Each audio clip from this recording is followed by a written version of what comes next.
Video 2 ya. Bab 3. Bismillahirrahmanirrahim.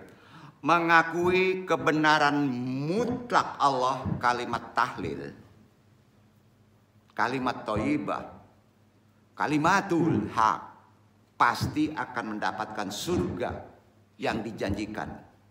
Demi Allah benar. Kenapa Anda berani ngomong demi Allah? Karena itu hadis ada di Quran. Sebaliknya orang yang mengandalkan amal selama 70 tahun untuk beribadah, maka orang tersebut akan kaget. Akan kaget jika Allah akan memberi surga cuman 70 tahun. Adil Allah kan? Karena fa'lam annahu la ilaha illallah tidak dipahami dengan ilmu tauhid yang benar. Tapi masih ada keinginan manusia. Itu yang disebut mengamalkan tanpa disadari terkait dengan hudun nafsi.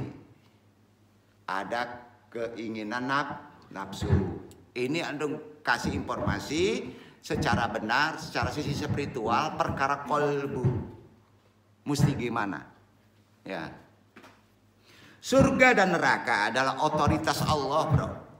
Betul? Otoritas Allah. Bagi yang menerima kalimat tahlil, kalimat thayyibah, juga termasuk orang yang menolaknya kalimat itu. Kalau menerimanya, surga. Kalau menolaknya, neraka. Sekalipun 70 tahun dalam kefakiran, sekalipun 70 tahun dalam kafir, setelah menerima kalimat tahlil dengan talqin guru yang benar, maka otoritas ini wilayah Allah. Pasti Allah mengampuni. Walaupun antum 70 tahun zina. Itu hebatnya kalimat thayyibah. Sekarang mulai orang gak mau untuk mengamalkan itu, tanda kiamat. Selama masih hidup di dunia, qalbu, hati, fu'ad, lub, yang disebut wilayah rahasia Allah, bersihkan terus sampai qalbu antum salim, insya Allah otoritas Allah mewujud di hati antum. Disitulah amalannya, kita sudah tahu. Tuh. Nah, yang dalam sebuah hadis sahih ada riwayat seorang yang telah membunuh genap 100 orang sekalipun karena berniat sangat kuat mencari ampunan Allah, mencari kalimatul haq, mengakui kalimat tauhid, la ilaha illallah, mengucapkan sekali, ternyata Allah menerima tobatnya. Allah tuh sayang. Persering kalimat thayyibah. Ya. Dalam sejarah Nabi juga pernah berdoa. Ini unik. Nabi belum sampai puncak sini tapi dikasih tahu Nabi ujungnya. Bukan Nabi salah. Ya. Agar Wasi yang membunuh Hamzah paman Nabi didoain Nabi supaya diberi laknat di dunia dan akhirat. Ternyata Wasi mengucapkan kalimat la ilaha illallah. Tobat Wasi diterima. Bingung Nabi. Dan ini hadis sahih. Karena kalimat tahlil la ilaha illallah diucapkan Wasi, kemudian bersaksi dilanjutkan dengan Muhammadur Rasulullah, Nabi pun menerima takdir Allah. Ternyata Wasi masuk Islam. Ayo. Nah, taubatnya juga diterima. Itulah otoritas surga dan neraka, jelas wilayah Allah.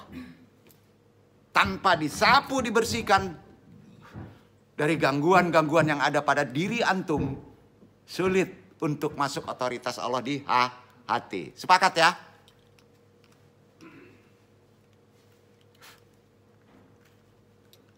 Jadi itulah perlu antum tegaskan lagi. Itu sebabnya bagian terpenting dari ajaran Torekot dan tujuan belajar ilmu tasawuf adalah bagaimana cara berhubungan langsung dengan Allah Subhanahu wa Ta'ala. Itu bagian terpentingnya. Jadi, walau diawali wajib harus ada mursyid. Diawali khusus di Torekot. Karena itu wilayah orang yang bisa melihatnya dan bisa merasakannya. Karena antum tidak memahami kolbu. Perlu pembimbing agar dapat taubat antum diterima dengan syarat berada di hadirat Allah, di otoritas Allah tanpa pembatas, tanpa hijab, tanpa pembatas atau jalan kasyaf di dalam berhubungan dengan Allah.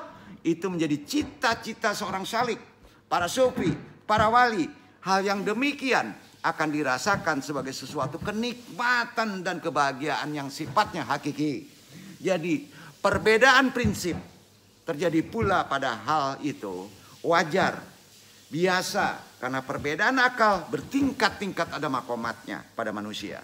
Yang di kalangan sufi menanggapi kasyaf dalam melakukan sistem latihan riyadoh karena adanya perbedaan titik tolaknya dan keragaman konsepsi tentang hakikat Allah dan manusia. Perbedaan konsepsi adalah konsekuensi latar belakang pengetahuan yang dimiliki dan yang menjadi dasar interpretasi terhadap makna-makna yang terkandung di dalam ayat-ayat Al-Quran dan hadis. Tentunya hadis yang sahih. Para sufi sepakat bahwa jalan satu-satunya untuk pendekatan penyaksian Allah Subhanahu wa Ta'ala adalah penyucian dan kesucian akalmu dulu, pikiranmu dulu, kemudian jiwamu. Karena dalam hati terkandung berbagai kecenderungan duniawi yang menjadi dinding pembatas. Itu yang disebut kasyaf. Ya, bagi tujuan perjalanan kita sebagai seorang yang menuju kepada Allah. Jadi hati manusia merupakan refleksi pancaran dari zat Allah yang suci, maka hati harus mencapai tingkat kesucian sesempurna mungkin. Jadi bagian terpenting dari ajaran tarekat ini jelas. Tujuan ilmu tasawuf jelas. Supaya menghilangkan hijab tadi. Karenanya perbedaan prinsip jelas. Tadi sudah disebutkan. Adapun masalah karomah dalam titik pemahaman kalau sudah sempurna. Dalam silsilah biografi para wali merupakan subjek yang bukan merupakan titik yang berat. Sebab tujuan yang hendak dicapai adalah untuk memperkenalkan kepada generasi zaman sekarang biografi manaqib para pendahulunya dengan gaya berkomunikasi dan berpikir mereka bahwa wali adalah mahfud yang paham betul bagaimana menghargai waktu. Seorang wali khalifah itu bagaimana menghargai waktu, umur, agama, sehingga mereka para wali meletakkan segala sesuatu tentu pada tempatnya. Pada tempatnya. Dan barang siapa meletakkan sesuatu pada tempatnya akan tampak dari dirinya rahasia waktu, rahasia umur, agama. Sehingga tidak memprioritaskan salah satu di atas lainnya. Tapi asas mereka dalam masalah agama, masalah dunia adalah tujuannya tetap menuju kepada Allah. Sehingga mereka menjadikan agama sebagai target utama dan dunia sebagai media saja untuk bisa sampai kepada target utama tadi. Karenanya yang dimaksud dengan zikrullah, zikir ingat kepada Allah dalam lingkungan tarekat, khusus dalam aliran Qadariyah wan Naqsabandiyah adalah merupakan ibadah yang bersifat rahasia, sir. Oleh sebab itu, kerahasiaan itulah maka orang-orang yang ingin mengamalkannya wajib terlebih dahulu mendapatkan ijazah. Atau ada mursid. Ijazah itu perlu mursid, perlu guru, nggak bisa sendiri. Mengapa disebut rahasia? Dikarenakan zikir berurusan selalu dengan yang gaib. Setuju? Ya, yaitu hati dan kolbu. Jadi yang gaib itu hati dan kolbu. Ya, bukan jin siampa. Si ada ampa nggak jangkau ke mata tapi ada. Sampai yang gaib itu hati dan kolbu. Namun bukan hati atau organ tubuh yang secara lahiri rahasia. Ini ada di Ihya Ulumuddin. Ya. Akan tetapi sesuatu yang halus, lembut, yang tempatnya berada di bawah puting susu sebelah kiri kira-kira 2 jari. Dan yang maha gaib menciptakan, menjadikan kolbu ini sebagai tambang makrifat. Kasanah manusia yang bertauhid. Karena itu, runut amalannya. Dalam Qadariyah wa Naqsabandiyah. Ini sudah ijazah bukan dari andong, tapi dari atas andong. Pertama, hayun maujud. Apa hayun maujud? Tahap selanjutnya adalah ketauhidan sang penzikir hayun maujud. Akan semakin bersih pengesaan Allah, seesa-esanya semakin terjelaskan, hati akan semakin tercerahkan dan kosong dari selain Allah. Dirinya pun lenyap akhirnya. Bukan gak ada, lenyap. Dalam tahap yang demikian, kalimat thayyibah ini akan berubah arti. Tiada sesuatu pun yang maujud kecuali Allah. Itulah pengertian hayun maujud. Berubah. Bukan Tuhan lagi. Kalau Tuhan di sini. Tidak ada sekalipun sesuatu. Yang ada hanya Allah. Itu yang disebut hayun maujud. Naik lagi. Hayun ma'bud. Di tahap berikutnya penzikir. Seorang hamba dengan Robnya. Siapa sesungguhnya hamba. Dan siapa Tuhannya. Serta tingkatan keimanannya akan diperbarui setiap harinya. Kecerdasannya menjadi-jadi. Sehingga kalimat thayyibah itu mempunyai arti berubah lagi. Tiada sesuatu pun yang disembah.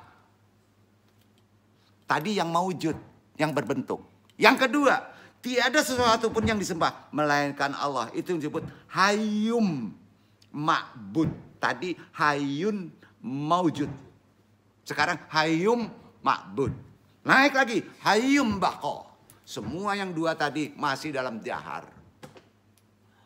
Masih terucapkan. Yang ketiga, hayyum baqa. Kalimatnya la ilaha illallah dari yang depan tadi. Maka hatinya akan tercerahkan. Oleh sebab itu, dalam aliran tarekat ini menyebut zikir pencerahan hati adalah qafi Allah. Tidak tersebutkan lagi. Maka secara tahap demi tahap akan fana atau terbongkarnya sifat-sifat yang majmumah. Sifat yang tercela, yang majmumah berganti menjadi sifat mahmudah yang terpuji. Nah, dan sekaligus akan tertanam di dalam hatinya arti dari kalimat thayyibah tadi. Berubahlah, tiada yang hidup kekal selain hanya Allah. Itulah yang disebut hayyum baqa Allah. Enggak ada yang hidup, enggak ada yang kekal, hanya Allah. Duduk, duduk. Amalan zikirnya harian. Silakan amalkan. Bismillahirrahmanirrahim. Rahimillah hadratin nabil Mustafa Muhammadin sallallahu alaihi wasallam wa ala alihi wa ashabihi wa ajwajihi wa juriyatihi wa ahli baitihi kirami ajmaina syai'ul lillahi lahum. Fatihah. Untuk sendiri ya. Bukan bermajelis. Nanti andung share. Dengan Arabnya, dengan artinya. Artinya semoga sampai rahmat Allah kepada Nabi yang terpilih. Yaitu Nabi Muhammad SAW. Kepada keluarganya, sahabatnya, istrinya, keturunannya. Kepada orang-orang yang berhak masuk ke dalam rumah Nabi yang mulia semuanya. Segala perkara itu kepunyaan Allah. Tetaplah kepadanya. Kemudian baru diucapkan Astagfirullahalghafururrahim. Yang tadi cukup 1 kali. Yang kedua 3 kali. Astagfirullahalghafururrahim. Artinya aku memohon ampunan kepada Allah yang maha pengampun lagi maha penyayang. Itu artinya. Dilanjutkan. Allahumma sholli ala sayyidina Muhammadi wa ala alihi wa sahbihi wa salim. Ya Allah, limpahkanlah rahmatmu kepada junjungan Muhammad beserta keluarga, sahabat, serta keselamatannya. Jangan umi kalau sendiri. Ini sendiri. Ya. Diucapkannya Allahumma sholli ala sayyidina Muhammadi wa ala alihi wa sahbihi wa salam. 3 kali. Istighfar astagfirullahaladzim 3 kali. Kemudian tadi sudah dibaca Bismillahirrahmanirrahim. Hadratin Nabil Mustafa Muhammadin sallallahu alaihi wasallam wa ala alihi wa ashabihi wa ajwajihi wa juriyatihi wa ahli baitihi kirami ajmain syai'un lillahi al-Fatihah. Baca Al-Fatihah. Kemudian istighfar 3 kali. Kemudian salawat 3 kali. Setelah itu baca Terakhir 1 kali. Innalajina yubayyunaka innama yubayyinullah. Yubayyinullaha yadullahi fauqa aydihim faman nakatsa fa innama yankusu ala nafsihi waman aufa bima ahada alayha fasyatihi ajruna dimi aziman. Artinya bahwa orang-orang yang berjanji setia kepadamu Muhammad, orang yang berjanji setia kepadamu Muhammad, sesungguhnya mereka hanya berjanji setia kepada Allah. Tangan Allah di atas tangan-tangan mereka. Maka barang siapa melanggar janji, maka sesungguhnya dia melanggar atas janji sendiri. Dan barang siapa menepati janjinya kepada Allah, maka dia akan memberikannya pahala yang besar. Disinilah talqin sendiri. Itu janji andong. Amalkan ini sendiri, tidak bisa berjamaah. Jadi selama ini antum semua belum bisa mentalkin diri antum. Insya Allah tutup kaji kita dalam makomat amalan baru sampai bisa mentalkin sendiri. Insya Allah nanti jalan sendiri aja. Sudah ada barcode, jalan sendiri. Yang kunci barcode-nya adalah kalimat hak. La ilaha illallah. Kalau ini diamalkan sudah sholat wajib. Cukup sekali putaran. Tidak ada zikir kan. Itu aja amalin dulu. Nah kalau ada zikir silakan lanjutkan thayyibah di abaha dulu. Setelah merasa bersih kepala kita, setelah kita merasa bersih kehendak kita, tidak menggunakan nafsu kita, maka bersihkan kolbu. Kolbu tetap masih perlu pakai murid, dan ada mursyid datang dulu kemari. Insya Allah nanti kalau itu sudah beres, baru antum punya jemaah dibolehkan. Dan akan ada jemaah itu. Wabillahi taufiq wal hidayah. Mudah-mudahan kaji ini bermanfaat. Andong tutup, besok mungkin akan andong urai kaji-kaji yang sifatnya yang sifatnya kitab-kitab klasik. Ya.